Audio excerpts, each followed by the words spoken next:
রাখি এখন কিছু বলার নেই? শুনলাম তো, বুঝলাম তো,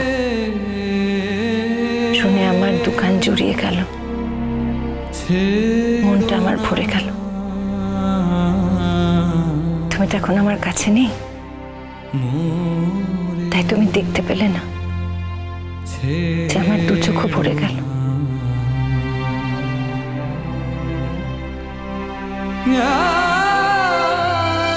এখন রাখি। এসো, সময় মতো খেয়ে নিও।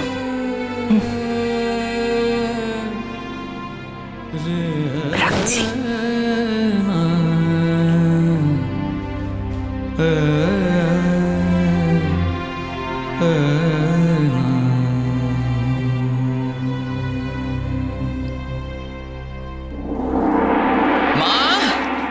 ওমা, এই দেখো চিঠি এসছে। কার চিঠি বাবা? তোমার চিঠি? হ্যাঁ, আমার নামে চিঠি এসছে, সমন জারি হয়েছে তোমার ছেলের নামে, কোর্টে যেতে হবে। কেন রে, কোর্টে? কি ব্যাপার? কি রে, বৌমা কি তোর সঙ্গে ছাড়াছাড়িটা একেবারে কোর্টে অব্দি নিয়ে গেল? হ্যাঁ, তাই তো দেখছি। আমি তো আর মিউচুয়াল ডিভোর্সে রাজি হইনি। আমার কাছে যেটা সত্যি সেটা সত্যি, যে কমলিনীর সঙ্গে আমার বিয়েটা ভাঙেনি। এবার 20 বছর পরে হঠাৎ ও যদি সেটা ভেঙে ফেলতে চায়, আমি তো রাজি নাও হতে পারি। ঠিকই তো, আপনি তো মর্যাদাই দিতে চাইছেন বাবা। ওনার অসুবিধা হচ্ছে তাই উনি চলে যেতে চাইছেন, আপনি কেন বিয়ে ভাঙতে চাইবেন? একদম আপনি বিয়ে ভাঙবেন না। তাহলে তুমি দুই বউকে নিয়ে সংসার করবে? তোরা নিজের মতো সব ধারণা পোষণ করে নিয়েছিস। আমি তো কোনোদিন বলিনি যে সোহিনী আমার বিয়ে করা বউ। না না, বলেছি কি? কখনো না।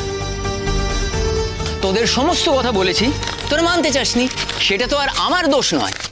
আর সোহিনী যদি কিছু বলে থাকে, সেটা নেহাতি চাপে পড়ে বলেছে,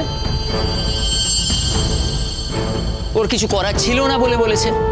হ্যাঁ, হতে পারে যে এতদিন ধরে একসঙ্গে থাকার পরে ওর আমার প্রতি একটা অনুভূতি তৈরি হয়েছিল।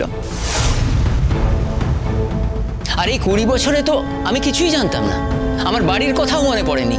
তখন একরকম অবস্থা ছিল, এখন তো অবস্থাটা সম্পূর্ণ আলাদা।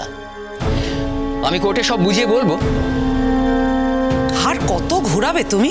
বাবা প্লিজ, আমাদের সামনে এই কথাগুলো থাক না। বুঝতে পারছো না আমাদের অস্বস্তি হয়। অবশ্য তোমাকে বাবা বলে ডাকছি, এটাই অনেক ভদ্রতা। তবে বেশি দিন এই ভদ্রতা মেনটেন করতে পারবো না।